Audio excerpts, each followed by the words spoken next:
sees the economic recovery as proceeding at a moderate pace. Household spending and investment in equipment and software continue to expand, supporting the recovery, but non-residential investment is still weak and the housing sector is depressed.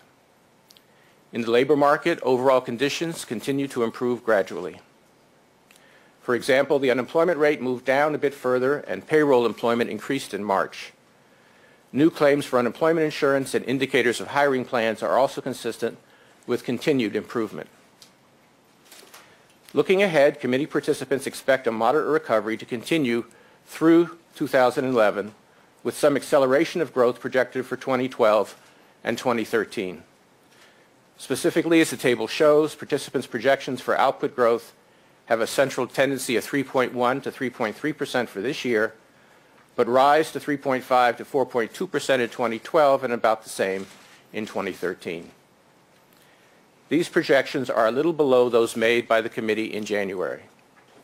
The markdown of growth in 2011, in particular, reflects the somewhat slower than anticipated pace of growth in the first quarter.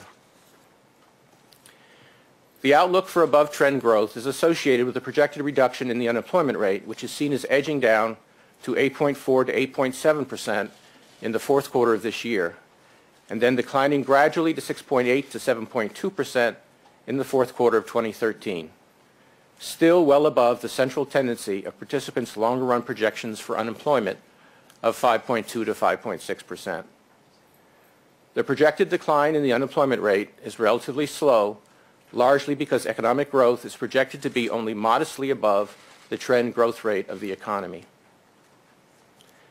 On the inflation front, commodity prices have risen significantly recently, reflecting geopolitical developments and robust global demand, among other factors.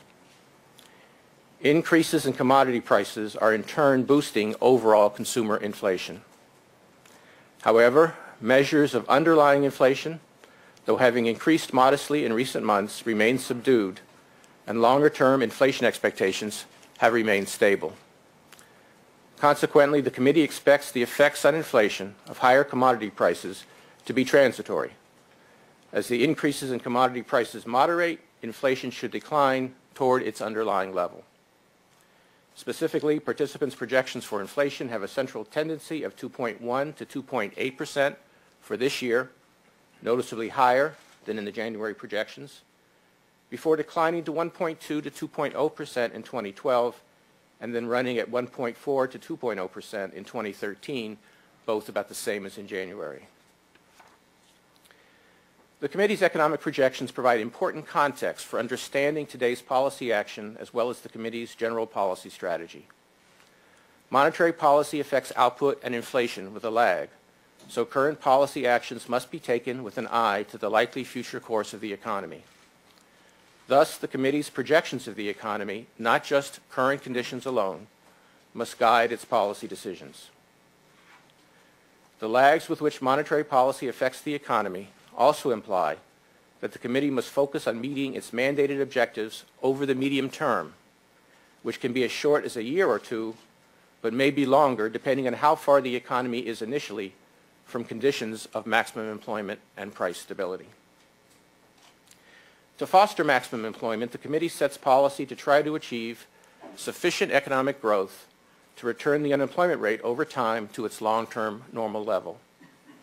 At 8.8%, the current unemployment rate is elevated relative to that level, and progress toward more normal levels of unemployment seems likely to be slow. The substantial ongoing slack in the labor market and the relatively slow pace of improvement remain important reasons that the committee continues to maintain a highly accommodative monetary policy. In the medium term, the committee also seeks to achieve a mandate-consistent inflation rate, which participants' longer-term projections for inflation suggest is 2% or a bit less. Although the recent surge in commodity prices has led inflation to pick up somewhat in the near term, the committee continues to project inflation to return to mandate-consistent levels in the medium term, as I have discussed. Consequently, the short-term increase in inflation has not prompted the committee to tighten policy at this juncture. Importantly, however, the committee's outlook for inflation is predicated on longer-term inflation expectations remaining stable. If households and firms continue to expect inflation to return to a mandate-consistent level in the medium term, then increased commodity prices are unlikely to induce significant second-round effects in which inflation takes hold in non-commodity prices and in nominal wages. Thus, besides monitoring inflation itself, the committee will pay close attention to inflation expectations and to possible indications of second-round effects. In providing extraordinary monetary policy accommodation in the aftermath of the crisis, the committee has not only reduced its target for federal funds rate to a very low level, but has also expanded the Federal Reserve's balance sheet substantially. The committee at this meeting continued its ongoing discussion of the available tools for removing policy accommodation at such time as that should become appropriate. The committee remains confident that it has the tools that it needs to tighten monetary policy when it is determined that economic conditions warrant such a step. And in choosing the time to begin policy normalization, as well as the pace of that normalization, we will carefully consider both parts of our dual mandate. Thank you again, and I'd be glad to take your questions.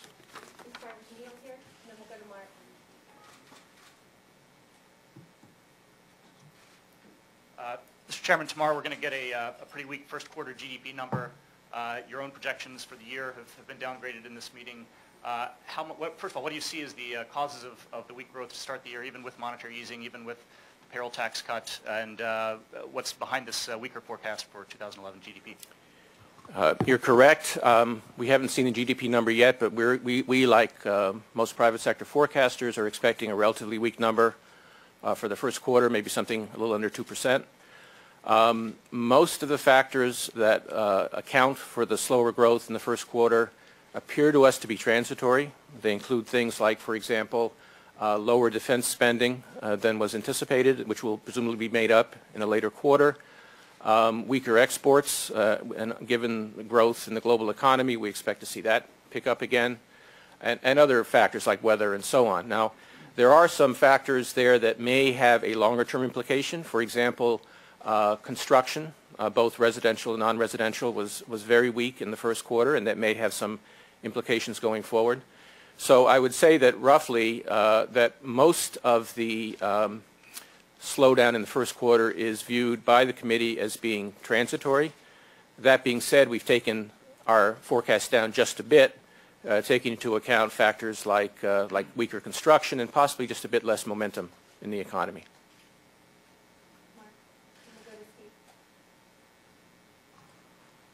Mr. Chairman, given what you know about the pace of the economy now, what is your best guess for how soon the Fed needs to begin to withdraw its extraordinary stimulus for the economy?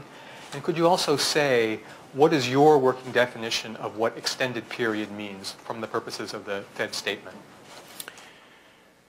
Well, currently, as the statement suggests, we are in a moderate recovery. We'll be looking very carefully first to see if that recovery is indeed sustainable, as we believe it is.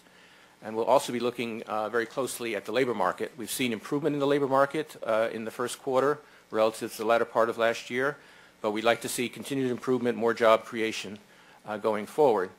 At the same time, we're also looking very carefully at inflation, the other part of our mandate. As I've noted, inflation, headline inflation, is at least temporarily higher, being driven by gasoline prices and some other commodity prices. Our expectation is that that inflation will come down and towards a more normal level, but we'll be watching that carefully and also watching inflation expectations, which which are important that they remain well anchored if we're going to see inflation remain under good control. So to answer your question, I don't know exactly how long it will be before a tightening process begins. It's going to depend obviously on the outlook and on those criteria which I suggested. The extended period language is conditioned on exactly those same points. Extended period is conditioned on resource slack, on subdued inflation, and on stable inflation expectations. Once those conditions are violated or are we moving away from those conditions, that will be the time that we need to begin to tighten. Extended period suggests that there would be a couple of meetings probably before action, but unfortunately The reason we use this vaguer terminology is that we don't know with certainty how quickly response will be required, and therefore we will do our best to communicate changes in our view, but that will depend entirely on how the economy evolves. Mr. Chairman, first, thanks for doing this. This is a tremendous development. There are critics who say that Fed policy has driven down the value of the dollar, and a lower value to the dollar reduces American standard of living. How do you respond to the criticism that essentially Fed policy has reduced American standard of living?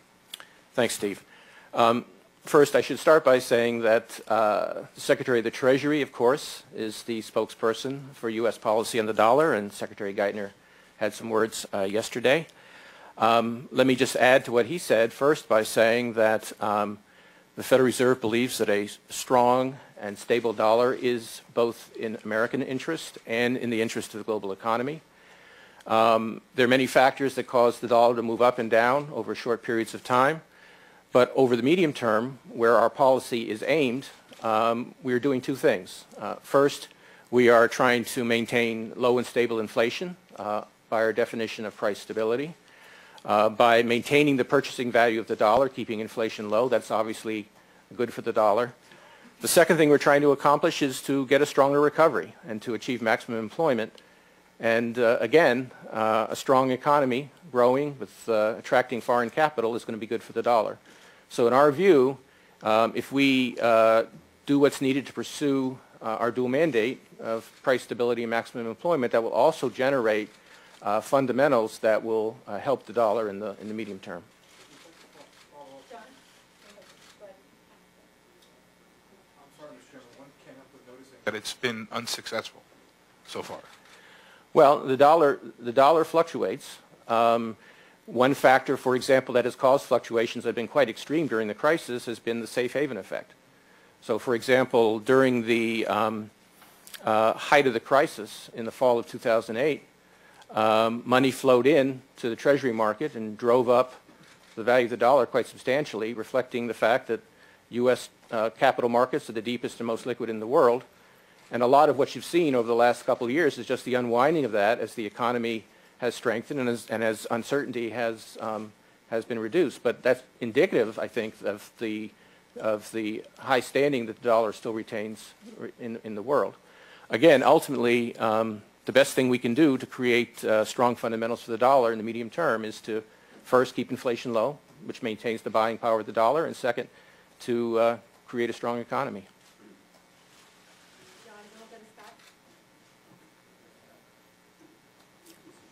John Hilsenrath from the Wall Street Journal.